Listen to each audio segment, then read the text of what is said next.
They say when something feels off, it usually is. And for months, I'd had that feeling, that cold, creeping sense that something was wrong between me and my wife Laura. The late nights at the gym, the nervous way she hid her phone when I entered the room, the sudden obsession with how she looked. It wasn't paranoia. It was intuition. And I should have trusted it sooner. But nothing could have prepared me for what I saw that night. It was a Friday. I came home early from work because the last meeting of the day got canceled. I was looking forward to surprising Laura, maybe order takeout, watch that cheesy movie she always pretended not to love. I parked quietly and walked in through the garage. As I stepped into the house, something felt still, the kind of stillness that makes your skin crawl. I didn't hear the TV. No footsteps. Just the distant hum of our bedroom ceiling fan. And a faint sound I couldn't place at first. Then I heard it, low voices. Laughter. A moan. My heart dropped. I froze in place, my keys still in hand, digging into my palm. At first, I wanted to believe it was the TV. Maybe she was on a call? But deep down I knew. Our bedroom door was slightly ajar. I crept forward, each step like walking underwater, heavy and slow. I peeked in, just enough to see what I needed to. There she was. My wife. On our bed. With another man. I didn't scream. I didn't burst in. I didn't make a sound. I just watched for a few seconds. Not because I was in shock, but because I wanted that image burned into my memory. Proof. She was smiling. Laughing. Comfortable. And that was the part that shattered me. Not the betrayal itself, but how at home she looked while cheating in our space. On the bed we bought together. Under the same sheets where she used to whisper, "I love you," after bad days. I backed away slowly, phone in hand. I snapped a few photos, hands, faces, bodies too close. I recorded audio, clear enough to recognize every voice, every disgusting lie. And then I did what most people wouldn't. I didn't confront them. I didn't barge in. I left. Quietly. Calmly. Because if they didn't know I knew, I still had power. And I was going to make sure they never saw what was coming. I didn't sleep that night. Instead, I sat in the car a block from our house, phone in hand, playing back the audio again and again. Every laugh. Every whisper. Every breath. It wasn't just betrayal. It was confidence. They weren't scared. They weren't sneaking. They were comfortable in my home, on my bed, acting like they owned it. That's when I decided. I wouldn't yell. I wouldn't beg. I would burn it all down quietly. The next day, I met with a lawyer. I showed her everything.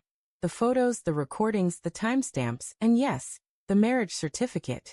She barely blinked. "This is more than enough," she said. "And if you want to hit hard, we can freeze joint assets until this is sorted." I agreed. Every bank account, credit card, investment portfolio. I made sure she wouldn't see a dime until I was done. Then I set the trap. For the next 2 weeks, I acted normal. Too normal.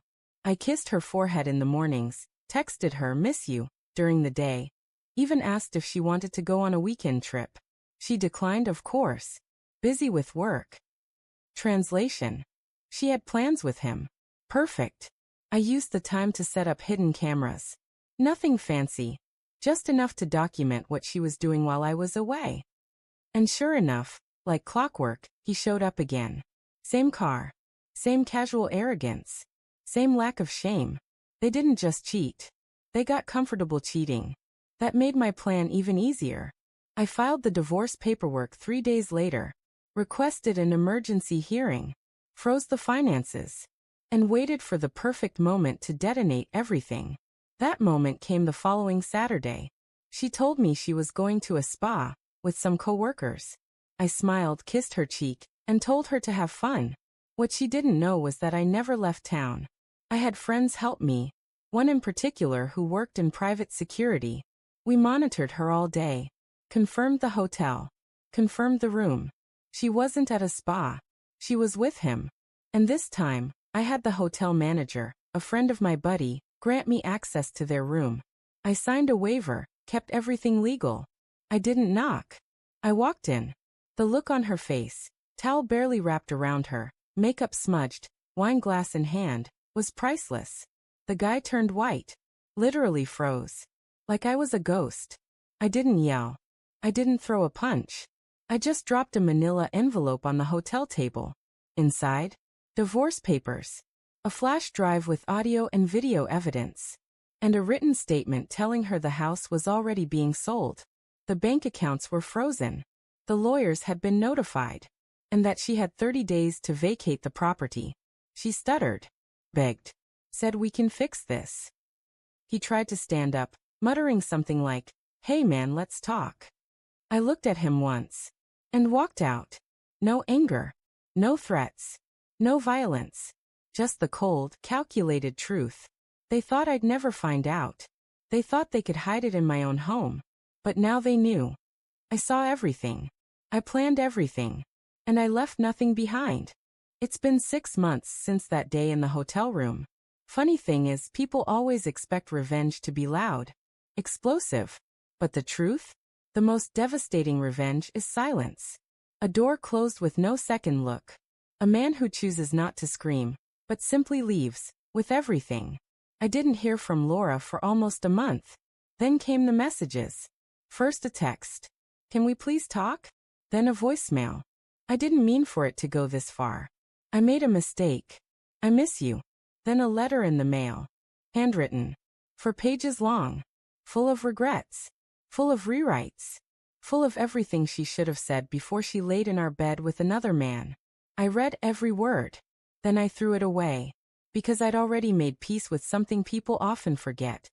Closure isn't about fixing things with the person who broke you. It's about choosing not to be broken anymore. She lost everything. Not just the house. Not just the money. She lost the man who loved her quietly and deeply. The one who brought her soup when she was sick. Who remembered the way she hated overhead lights. Who always turned down the AC because she got cold too fast. The affair didn't destroy me. It revealed her. And honestly, I'm thankful for that. Now my mornings are quiet. Not the kind of silence that hurts, but the kind that heals. I drink my coffee in peace. I read. I cook for myself. The house doesn't echo with lies anymore. Just stillness. Honesty. I started therapy too, not because I was weak, but because I wanted to be strong enough not to carry this weight forever. And you know what my therapist told me? You didn't lose her. She lost you. And she won't realize what she gave up until you're long gone. I didn't believe it then. But I do now. People ask me if I ever miss her. If I'd ever take her back. And the answer is simple. No. Because love doesn't mean letting someone set fire to your dignity and calling it passion. Love isn't begging someone to stay when they've already packed their heart and left. She chose chaos. I chose clarity. And in the end, that's what real strength looks like.